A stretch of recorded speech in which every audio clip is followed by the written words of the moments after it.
On the mend. Understanding recovery in English. Hello everyone. Today, we're going to explore an interesting English phrase that's quite useful in everyday conversations. Be on the mend. This phrase is not just about physical health, but it can also refer to emotional or situational recovery. Let's dive into what it means, how to use it, and some examples to help you incorporate it into your English speaking skills. Stay with us to enrich your vocabulary and express recovery and improvement with confidence.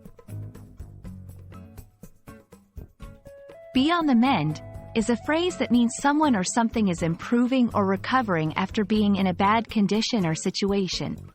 It's most commonly used to talk about health recovery from illness or injury, but it can also apply to any situation that is getting better after a period of difficulty. Understanding this phrase is key to expressing optimism and progress in English. Let's look at how "be on the mend" can be used in different contexts. 1. Health.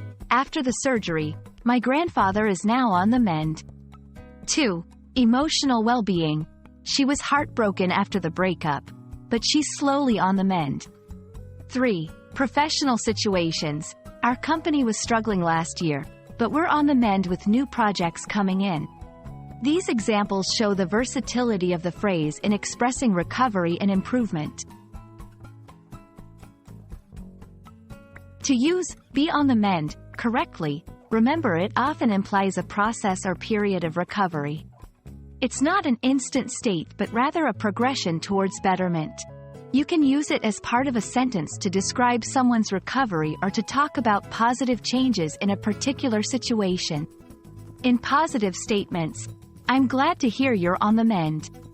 In questions, "Is your sister on the mend after her illness?" To express hope or encouragement, "With a little more rest, you'll be on the mend soon." We hope this video helps you understand and use "be on the mend" effectively in your conversations. It's a powerful phrase to express recovery, hope, and improvement in various aspects of life.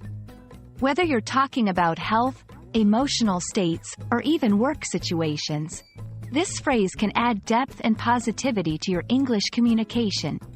Keep practicing, and you'll be on the mend to becoming a more fluent English speaker.